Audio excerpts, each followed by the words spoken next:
বিয়ে পড়ানোর সময় আপু খুব কাঁদলো, সাথে আমরাও কাঁদলাম। চোখ থেকে এক টপ টপ করে পানি পড়তে লাগলো।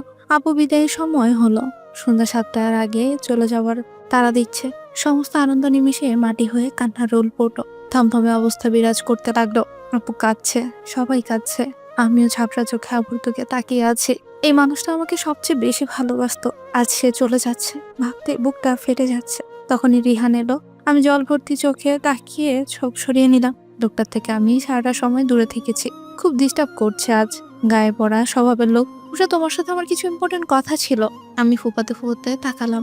রিহান ঢোক গেলে ঠোঁট ভিজিয়ে বলে, কিভাবে বলবো ভাবছি, তুমি মাইন্ড করবে না তো? আমি বললাম, আপনি এখান থেকে জানতো, একে তো দেখছেন কষ্ট পাচ্ছি, আর এসে তখন থেকে আজে বাজে বকে যাচ্ছেন। না মানে আসলে তোমার চুলগুলো খুব সুন্দর। আর আমি আমি রেগে তাকালাম ওনার দিকে। ওনার কথা শোনার ইচ্ছে নেই, তাই অন্যদিকে যেতে নিলাম। বড় বেহায়া লোকটা। রিহান লজ্জা মুখ করে বলছে, আর আমি ওনার সামনে থেকে চলে গেলাম।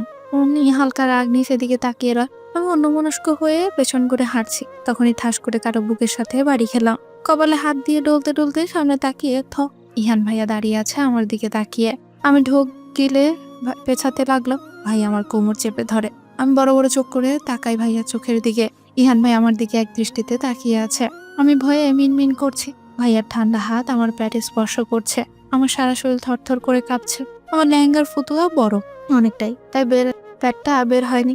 ওড়না আমি শাড়ির মতো করে নিয়েছি, যেটা পেছনে কোমরে গুজা হয়েছে।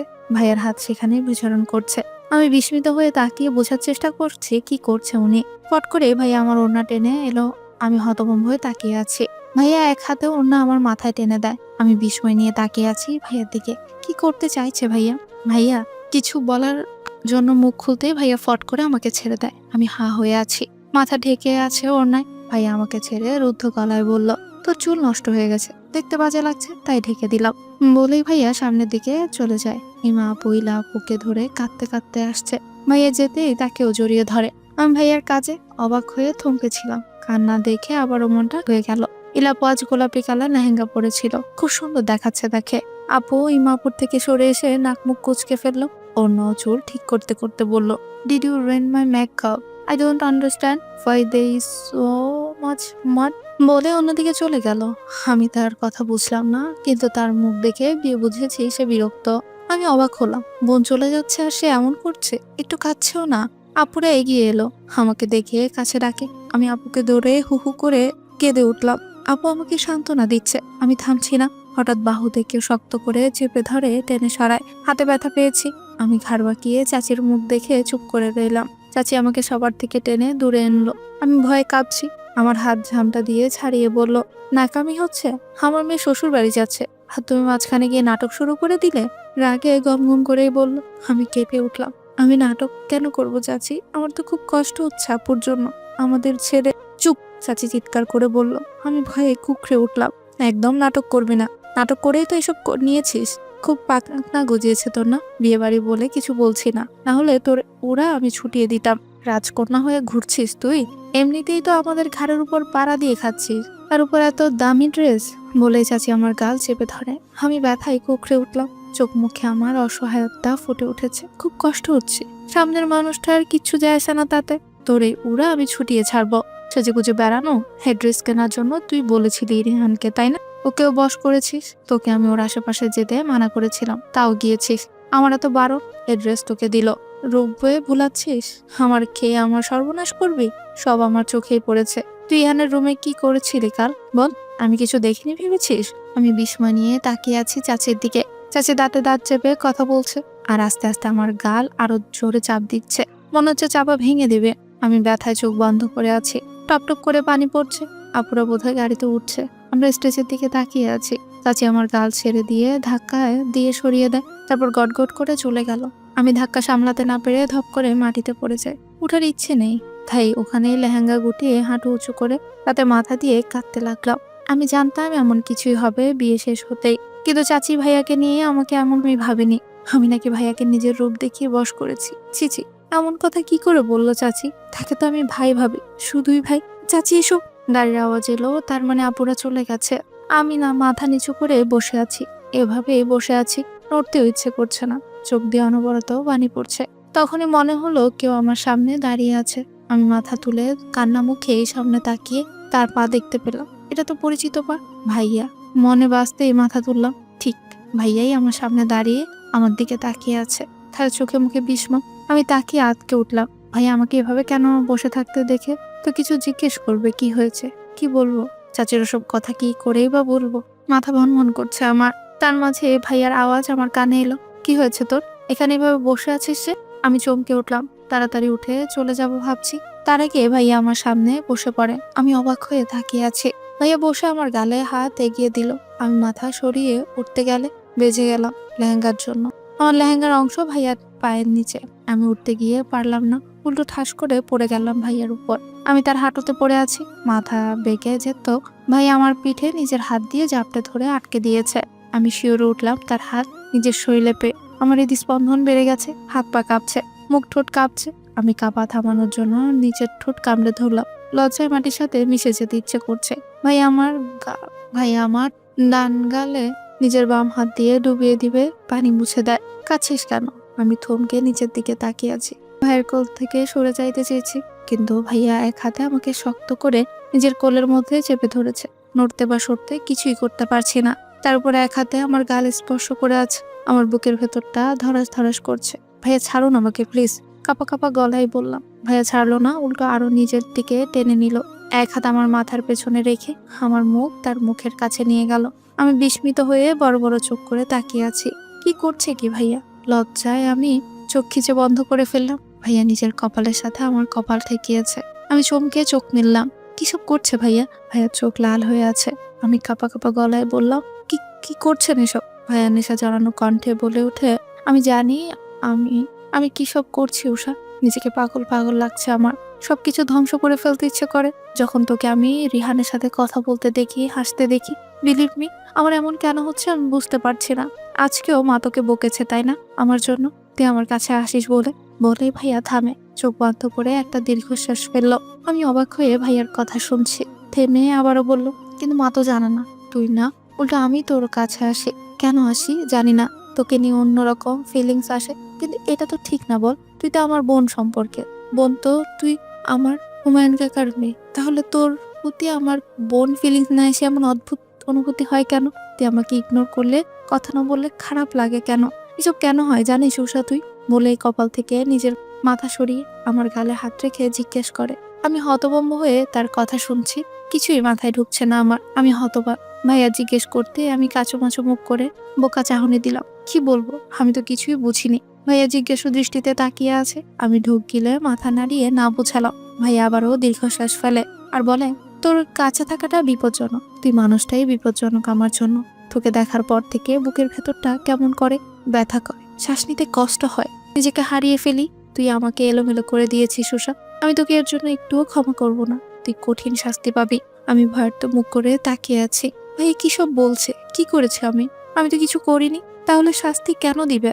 আমার ভয়ার্ত মুখ দেখে ভাইয়া এগিয়ে এসে ফট করে আমার গালে চুমু খেলো। আমি চমকে উঠলাম ভাইয়ার কাজে। সারা শরীর শিউরে উঠলো। ভাইয়া মাথা উঁচু করে দুগালে চুমু খেলো। আমি থমকে পাথর হয়ে বসে আছি। আমার মুখ দিয়ে কথা বেরোচ্ছে না। গাড়িতে বসে ইমা কেঁদেই যাচ্ছে, চোখ দিয়ে টপ টপ করে পানি পড়ছে। রিফাত থামাতে পারছে না, তাই উপায় না পেয়ে ওর মাথা টেনে নিজের বুকের মাঝে চেপে ধরে, মাথায় হাত বুলিয়ে দিতে লাগে। এমন করে কান্না করলে কিন্তু শ্বশুরবাড়ি নিয়ে যাব না, গাড়ি ঘুরিয়ে তোমাদের বাসায় রেখে আসি, কি বলো? হিমা ফুপিয়ে কাঁদছে। তার মাঝে এসব কথা ও লজ্জাও পাচ্ছে। গাড়িতে আরো লোক আছে সামনে, এভাবে বলাটা ঠিক হয়নি। সরে আসতে চাইলে রিফাত শক্ত করে ধরে, আস্তে করতে পারে না। ও কপাট রাগ নিয়ে বলে, ছাড়ো, কি করছো? এমন চেপে ধরেছে কেন? সবাই দেখছে তো। দেখুক, আমি আমার বউকে ধরেছি, কার বাপের কি? তুমি এভাবে কথা বলছো? বলছি কেন না, এমনি। তোমার তো আমার মান সম্মান আগে ছিল।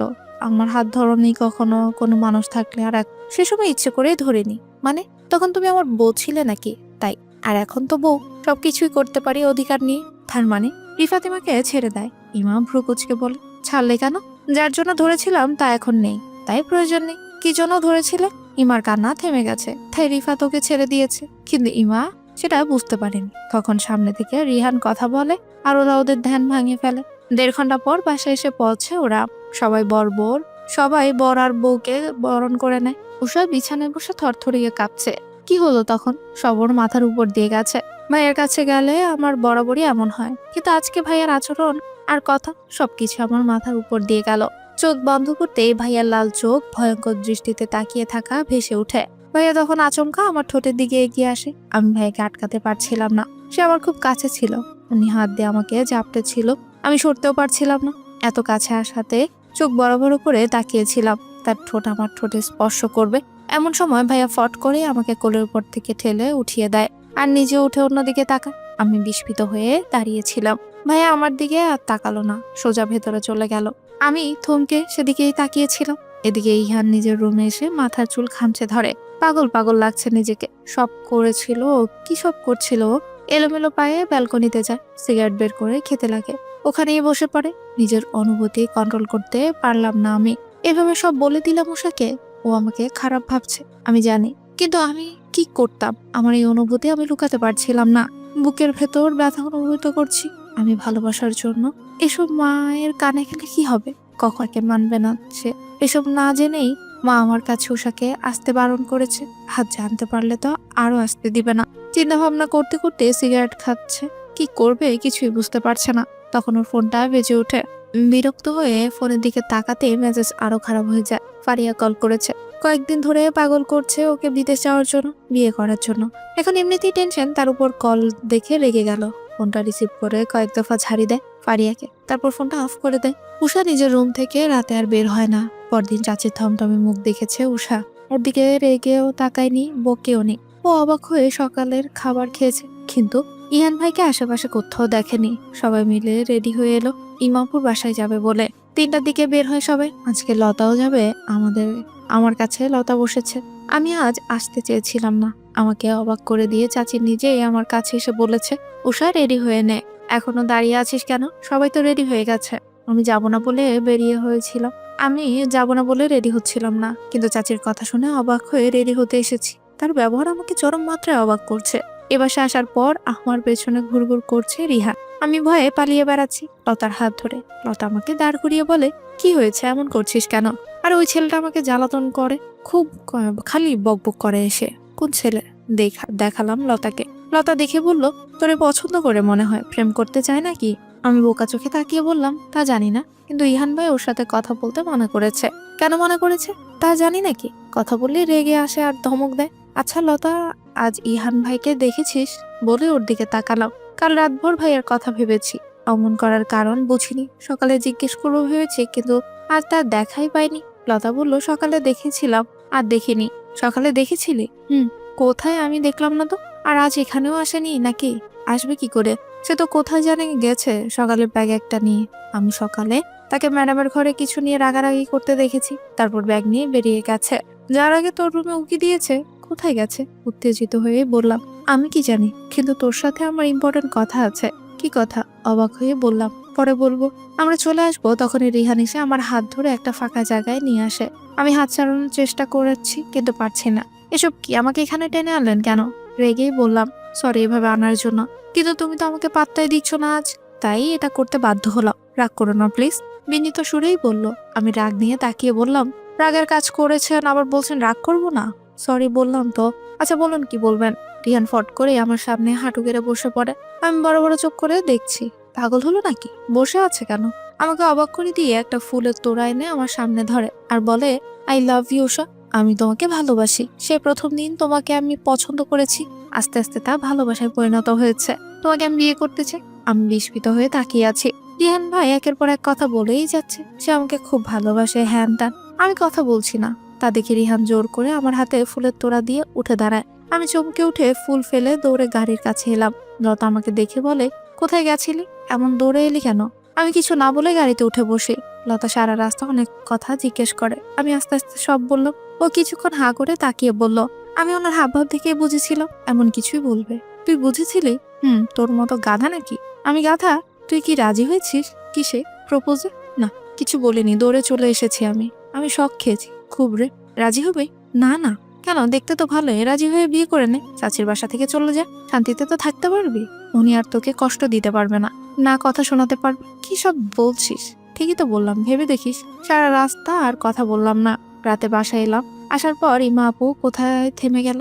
আপু চাচিকে বলছে, ইহান কোথায় মা? চাচি বলল, আমি জানি না কোথায় গেছে, ফোন রেক করেছি কিন্তু কোথায় তা বলেনি। এভাবে আমার বিয়ের অর্ধেক সময় কোথায় গেল ফাজিলটা? আমি ধীর পায়ে রুমে চলে এলাম। মাথায় একটা কথাই ঘুরপাক খাচ্ছে, ভাইয়া গেল কোথায়? কাল অমন করলো, আমাকে শাস্তি দেবে এসব বললো, আর আজ সকাল থেকে লাপাতা। ভাইয়া লাপাতার সাথে চাচি আমাকে একদম বকাঝকা করছে না, কেমন গুটিয়ে আছে, ভালো করে কথাও বলছে না, সব মাথার উপর দিয়ে যাচ্ছে আমার।